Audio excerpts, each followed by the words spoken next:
hit rows, getting dough, dip low, hitting goals, switch modes, then I goes, get sold for the dough, hit rows, getting dough, dip low, hitting goals, switch modes, then I goes, get sold for the dough, hit rows, getting dough, dip low, hitting goals, switch modes, then I goes, get sold for the dough, hit rows, getting dough, dip low, hitting goals, switch modes, then I goes, get sold for the. What it is, people? Damn. What's going on with y'all, man? It's Monday, December 26th, day after Christmas. I was able to get home this weekend underneath this load that I picked up Friday in Newport News. Drove about 100 miles up to my house in Woodbridge and stayed home the weekend. This load delivered today at 7 a.m. Enjoyed my weekend, man. Enjoyed the holiday with my family.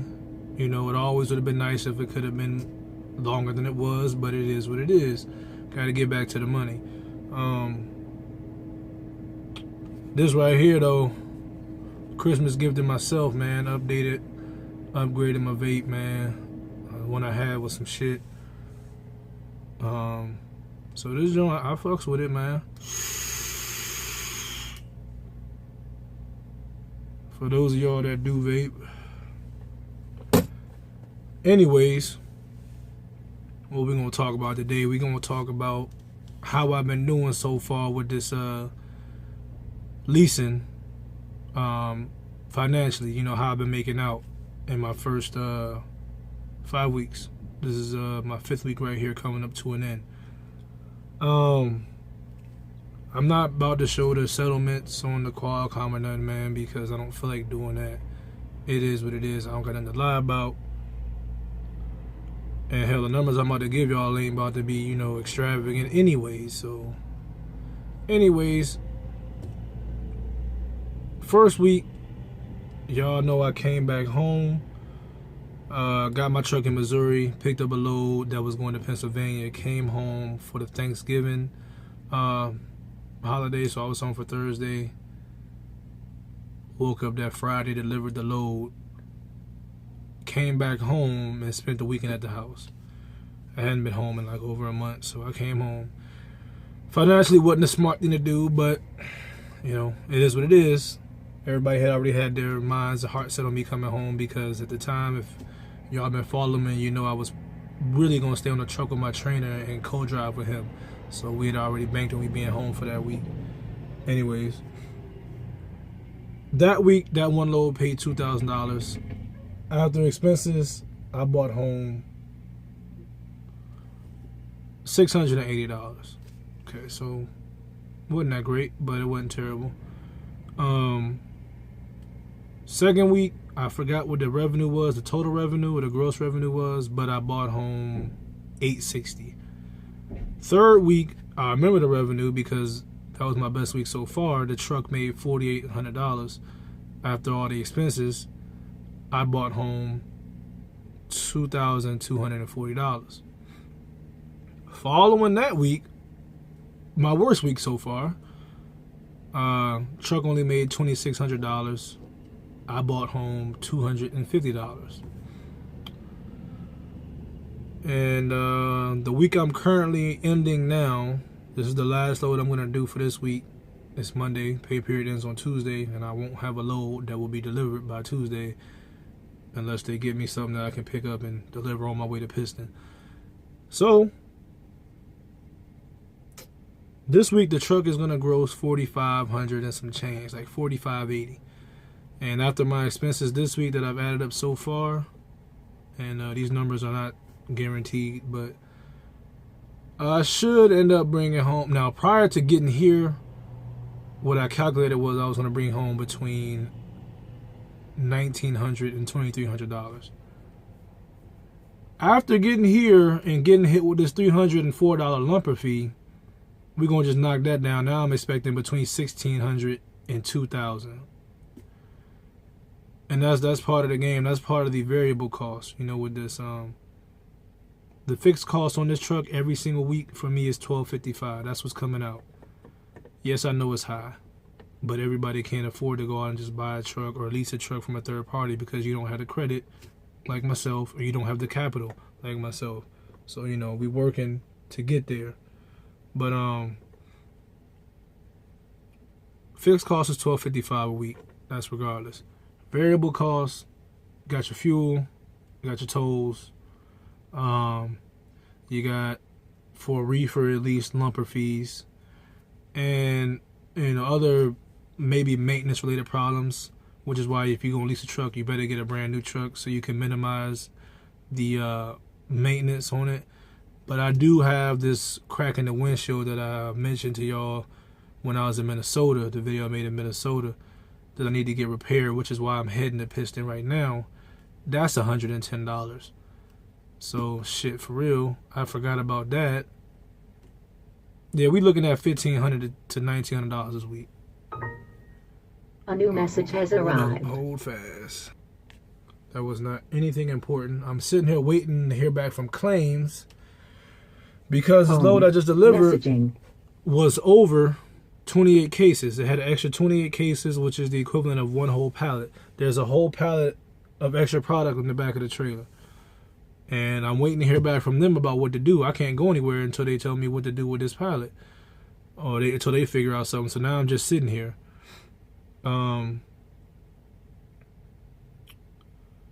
So what was I saying? Oh yeah, the variable cost. So lumber fees, man. Most of the time I haven't had to pay much more than $100. Prior to coming here, the most I paid was one time I had a $150 lumber fee. Every other lumber fee I had since I've been out here has been $50. So this $304 one just really slapped me upside the head. But you know, you gotta spend money to make money. That's how it is. So now that that's out of the way, like I say, variable cost, fixed cost. I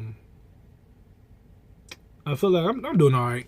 I'm doing all right. You know what I mean? Like, you got to start somewhere, and I'm working my way up.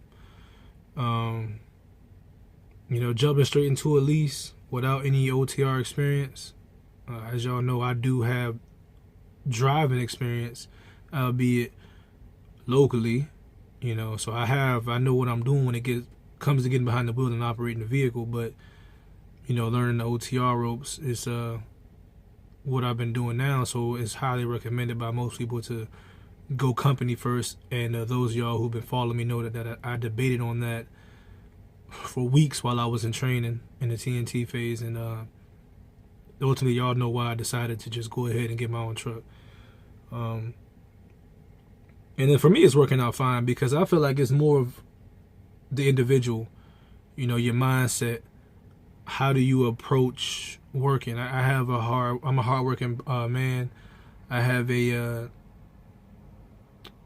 failure is not an option mindset. You know, I put my best foot forward with pretty much everything I do. And then I combine that with the fact that I did go to college and my major was business management. I left college after my 4th year because one, I had gotten into too much debt, student loan debt, and I knew that I really wasn't going to use the degree. And I was playing football, so I was looking at, after my senior year, I was looking at, you know, professional, trying to get into the professional ranks, but that didn't work out. But either way, I knew that I was either going to be trying to play football or driving trucks with the intentions of starting my own company. So what do I need a degree for anyway? So I didn't need to go any further into debt. I'm 30 credits away from that business degree, which is basically 1 year. But I left. But I left and I got all that I needed to get for myself, you know, the education wise. So I know what it takes, and I understand how to operate and run a business.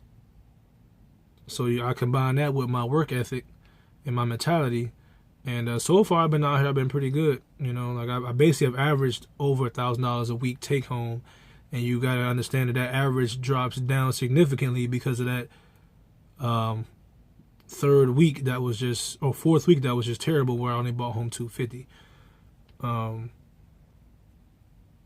And I compare that to what I was getting before I came out here. And albeit I sacrificed being at home, you know, to come out here and get more money. But I mean, what I was doing locally, the benefits were really good. I mean, I had really good insurance. You know, my co-pays were pretty much non-existent. I was only paying like $120 for the insurance, Blue Cross Blue Shield, dental, vision, your health. But I was only bringing home, man, like my lowest check there would be like $560. If I just worked straight 40 hours, that was $560, man, after taxes. And if I really busted my ass and worked over 60 hours, $900 to $1,100. But I mean, they didn't want us making that much money. They didn't want us working that many hours. So, and they really were getting strict on cutting back the hours. So, you know, getting more than 45, 46 hours is going to be hard. And a 45, 46 hour check there for me was anywhere from $660 to $720. So you might as well just say I was averaging right around $700 a week. And that's not bad depending on the area you live in. But the area I live in, man, in the metropolitan area, in the D.C. area, man, is high. So $700 ain't nothing. And like I said, I always had bigger dreams and ambitions and goals for myself than to be working for a company scraping up pennies and nickels. You know, I wanted to be the company, so that's what I'm doing now. And I'm content where I'm at now, and I know where I'm going, and I know that it's going to get better. So I'm just going to stay steadfast, man, continue working hard, continue grinding. And I'm not going to be going home until February.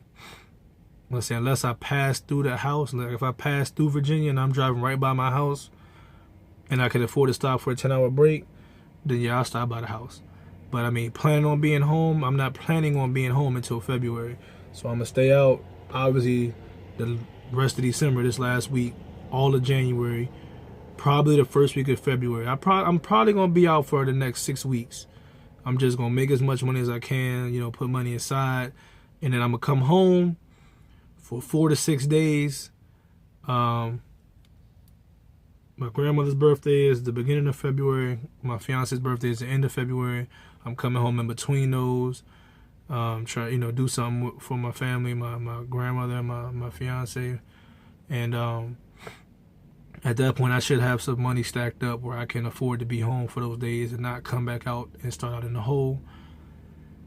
And so I'm going to chronicle how I do over these next 6 weeks, 6 or 7 weeks. Chronicle how I do, you know, financially, how much I make, how much I'm bringing home. I'm going to keep y'all in the loop, let y'all know how I'm doing. You know, like I said, for a dude with no OTR experience, just jumping straight into a lease. You know, if y'all interested, I'm going to let y'all know how I've been doing, how it's working for me, what works for me and what doesn't work for me. So, that's pretty much that for this video, people, man. You know, just stay hungry, stay motivated, stay on grind mode, man. Do what you gotta do so that you can do what you want to do. And as always, stay up and stay safe. I'll holler at y'all next time, man. I'm gonna get on this phone and see what's up with this damn claim, because I've been sitting here waiting for 30 minutes. I mean, it shouldn't take this long to figure out what to do with this fucking pallet. Anyways, man, I'll get at y'all later, man. The more I work for this money, the more I start to load. See it, walls closing in, it got me feeling claustrophobic.